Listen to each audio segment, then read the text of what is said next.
Gold just beat the dollar for the first time in 30 years. Here's what it means for your money. Today, we're going to talk about this topic, and I will explain it in a very simple way so you know exactly what is happening and what to do about it. No complicated words, no confusing charts, just real information that actually matters to normal people like you and me. Here's what we are covering today. First, what actually happened with gold and the dollar, and why the people who run the world's biggest banks are quietly panicking right now. Second, what is happening to silver that almost nobody is talking about, and honestly, the numbers are a little scary. And third, the history lesson from 1973 that maps almost perfectly onto what is happening right now in 2026. And when you see this parallel, it might change the way you think about your savings forever. Plus, I have two extra insights near the end that most financial channels never touch. One of them is a mistake almost everyone is making without knowing it. If this video helps you, please hit the like button. It genuinely helps this channel reach more people. And if you are new here, subscribe. On Con I share real, honest conversations about money, financial psychology, and building actual wealth every day. Stay till the end because the last point is honestly the one that changes everything. Okay, so let me start with what just happened because I do not think most people understand how big this is. For the last 30 years, since 1996 to be exact, central banks around the world have held more US Treasury bonds than gold in their reserves. Treasury bonds are basically loans you give to the American government. They pay you interest, they are considered safe. The whole world trusted them. But as of early 2026, that just changed. Gold now makes up 30.4% of global central bank reserves. US Treasuries? 29.7%. Gold crossed over. For the first time in 3 decades, the world's biggest financial institutions are saying, we would rather hold metal that pays 0 interest than paper that pays 3 or 4%. Think about that for a second. These are not regular investors. These are central banks, the most careful, slow-moving institutions on the planet.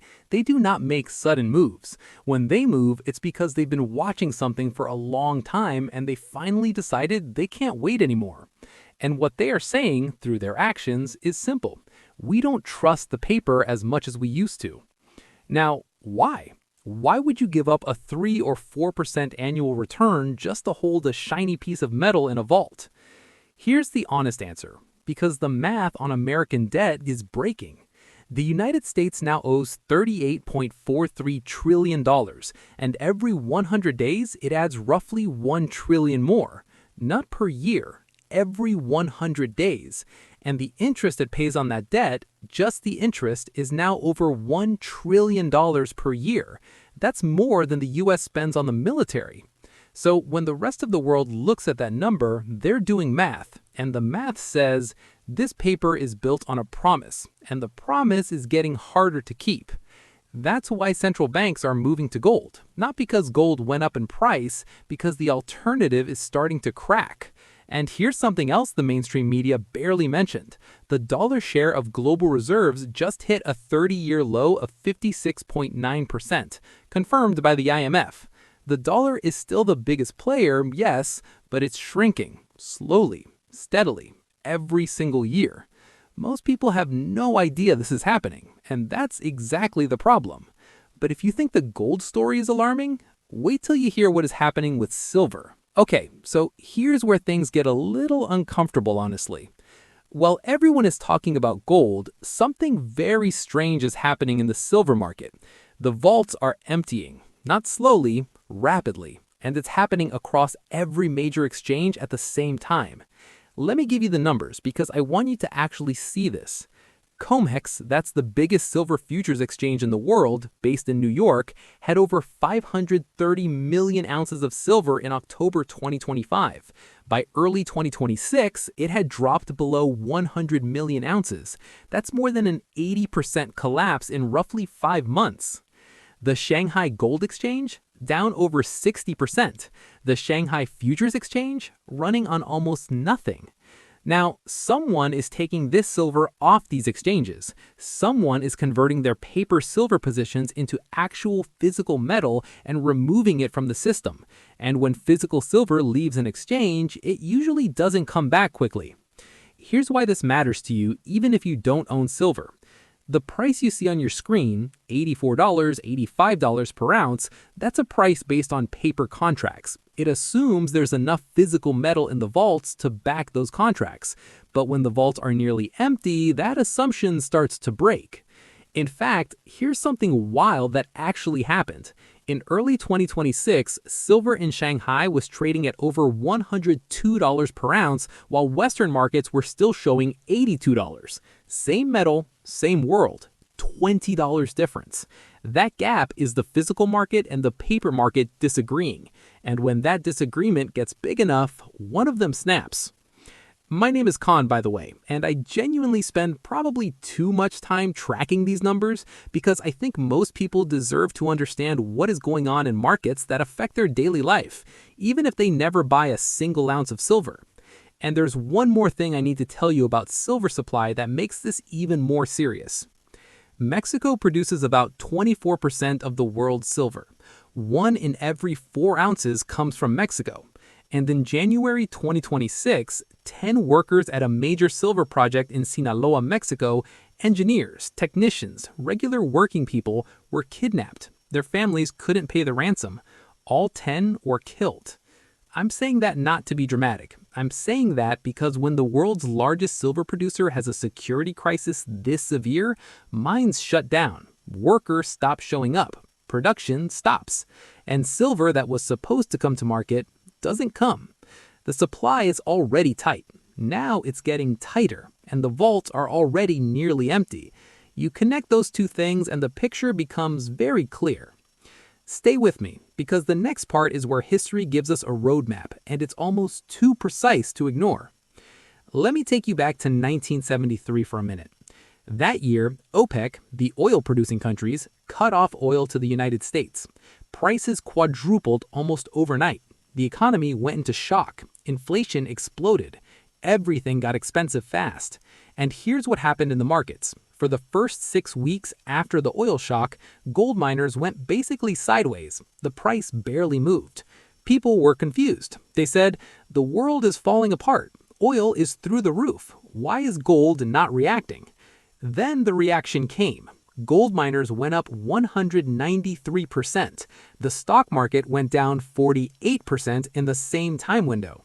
If you had your money in gold miners instead of the stock market after the 1973 oil shock, you made 193% while everyone else lost almost half of everything.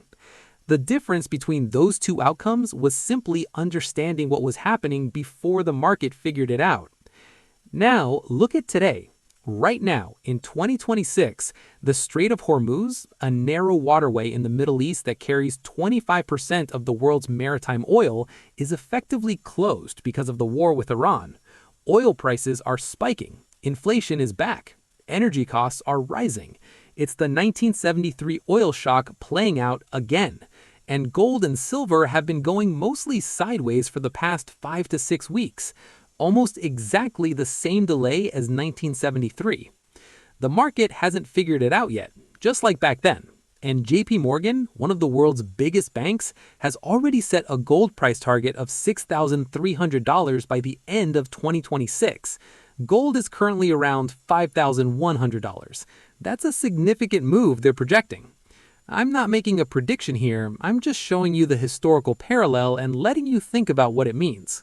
And here's where I want to give you 2 insights that most people completely miss, and one of them is a mistake quietly costing regular investors a lot. Here's something I think about a lot. Most people are not really investors. They are savers who have been told they are investors. They put money in the bank, maybe into stocks or a retirement account, and they assume the system will take care of them.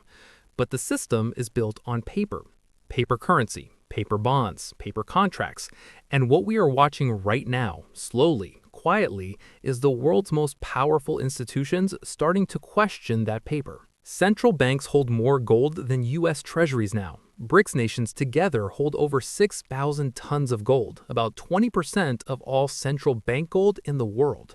Brazil just sold $61 billion of US Treasuries and bought gold instead.